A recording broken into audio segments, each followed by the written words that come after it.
Bonjour à toutes et à tous. L'action Edenred, Edenred, euh, elle est en phase de retournement. En phase de retournement. Ah, il y a encore quelques lacunes, à mon avis. Bon, la tendance était baissière, bien baissière, et là, on est en train de retourner la tendance. Il y a eu une chute énorme là et encore, je prends pas le plus haut, je prends là le mouvement ici depuis la 200 là. Il y a eu une chute de 56%, 57%. Et là, il a rebondi de 40, 40 et quelques pourcents, je crois, à la louche, de 43, 45%. Donc là, je pense qu'il va y avoir quand même une accalmie là dans la montée parce qu'il est monté en ligne droite comme ça, sans, il n'y a qu'une bougie rouge dans la montée là. Je pense qu'il va y avoir une petite respiration, à mon avis. D'autant plus que cette résistance que j'ai notée là, elle, elle correspond, vous voyez, à un haut de W ici. Là, il y avait un W là, ici, là, hop, hop, hop. Et là, c'était une résistance qui a été pétée ici, hein, là, avec un gap haussier. Donc là, je pense que là, ça fait résistance, ce qui est, on va dire, normal. Ce que j'aimerais, moi, enfin, voilà, déjà, je vous montre le rebond. Le rebond, on est repassé au-dessus de la 7, de la 20, de la 50 et de la 200. Et on a clôturé au-dessus, on a fait deux clôtures au-dessus de la 200, ce qui est déjà un bon signe, hein, un bon signe. Ce que j'aimerais, moi, c'est qu'il corrige quand même encore, qu'il vienne faire un pullback ici, là, qu'il vienne travailler ici, là, pour casser clairement cette résistance ici et remonter dans un premier temps au gap à 24, 24, 60. Ma target finale, elle est là, à 24, à 27, 45, 28, 27, 97, 28, hein, pour dire un chiffre rond, hein.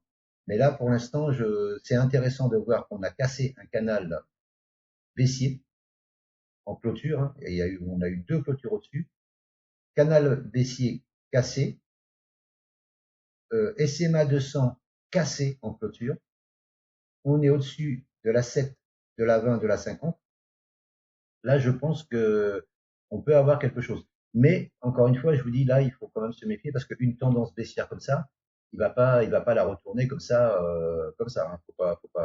Faut pas rêver, hein. Surtout que la tendance, je vais vous montrer en hebdomadaire. Regardez un peu la tendance, elle est baissière, baissière, baissière, baissière, hein. Donc voilà. Sur le RSI, on remarque quand même qu'il y avait une divergence haussière. Vous voyez le plus bas ici,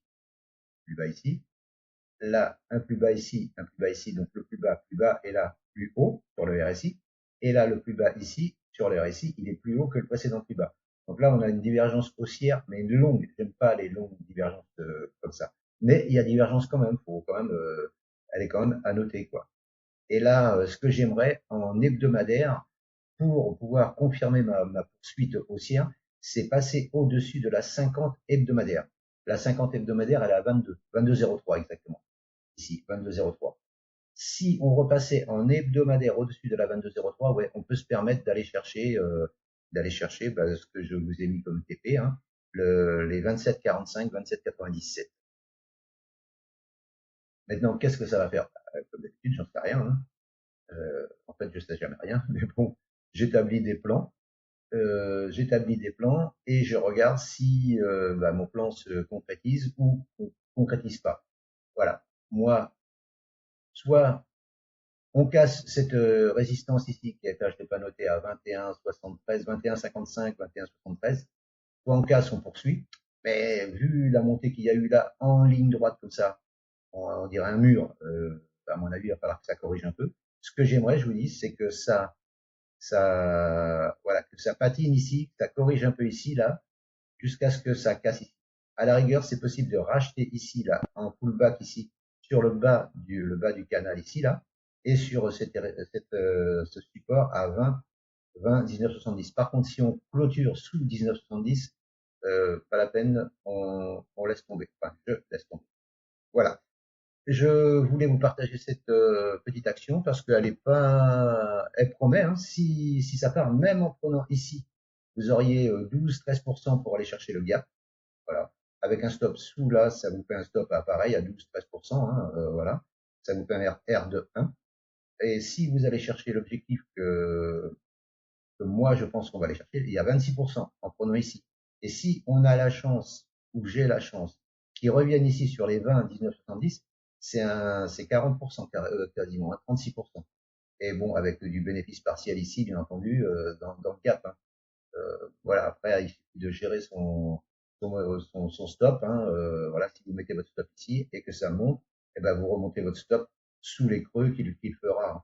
Voilà. Mais pour l'instant, il y a un bon retournement des moyennes mobiles. La 7, la 20, la 7, je répète, la 7, c'est la tendance immédiate, elle est haussière. La 20, la rouge, c'est la tendance journalière, elle est haussière. La 50, la bleue, c'est la tendance moyen terme, elle est haussière. Et la 200, on est au-dessus, c'est haussier, mais c'est haussier neutre, je dirais, parce que la 200 est encore baissière, mais on est passé au-dessus et on a confirmé les clôtures au-dessus, hein. On a une, deux, bah, ces deux-là, hein, ça fait 4 bougies au-dessus de la 200. Ce qui est quand même un bon signal pour une continuation de retournement. Mais je vous dis avant, j'aimerais que le prix patine ici entre les 20 et les 20 et les 21,70. Voilà. Voilà ce que je peux vous dire sur Edenred qui me paraît intéressant pour les semaines et les mois, parce que bien sûr, ça va pas se faire tout de suite, hein, à venir. Merci de m'avoir écouté et je vous dis à bientôt. Ciao, ciao.